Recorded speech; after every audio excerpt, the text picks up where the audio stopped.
Hello everyone, Minute Plus Meditation, Wednesday, March the 23rd. First reading is from the book of Deuteronomy. Moses spoke to the people, Israel, give heed to the statutes and ordinances which I am teaching you to observe, so that you may live long to enter and occupy the land that the Lord, the God of your ancestors, has given you. And this is the one I want to focus on. See, just as the Lord my God has charged me, I now teach you statutes and ordinances for you to observe in the land that you are about to enter and occupy. You must observe them diligently, for this will show your wisdom and discernment to the peoples who, when they hear all these statutes, will say, surely this great nation is a wise and discerning people.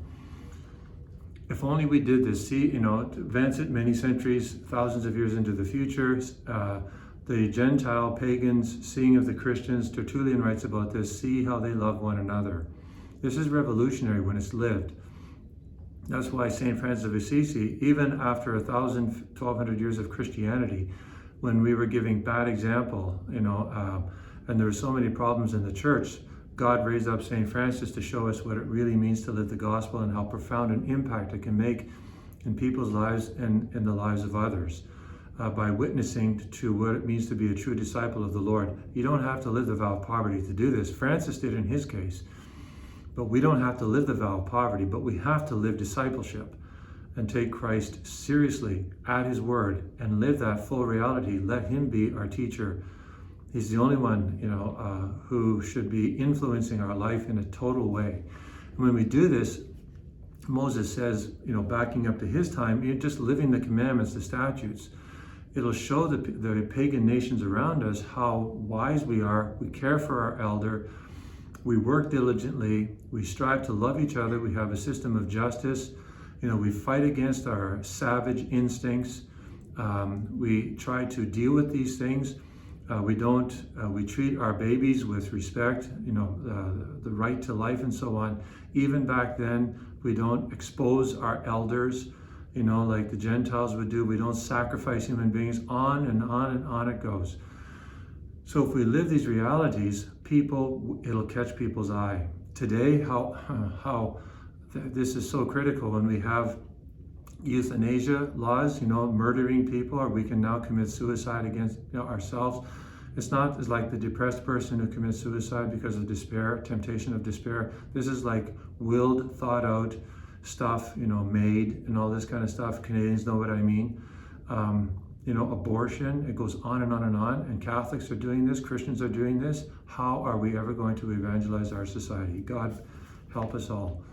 But when we do live the way God calls us to live, it shows other people how wise we are, not ourselves per se, but what we have, how it helps us to love our families, to love our children, to love our elders and so on, to be good citizens.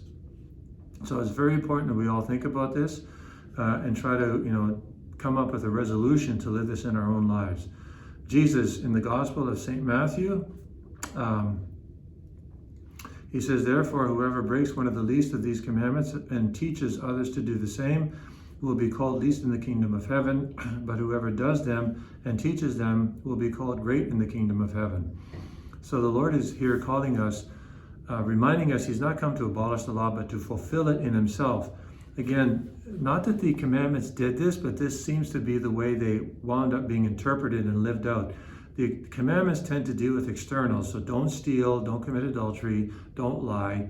But the Beatitudes take it to the next level, to the highest level, and say, if you are tempted to steal somebody's property, kill that desire, nail it to the cross.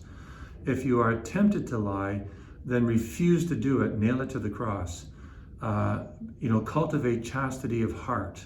Don't just wait till you avoid the external action, but you give away to lust in your heart.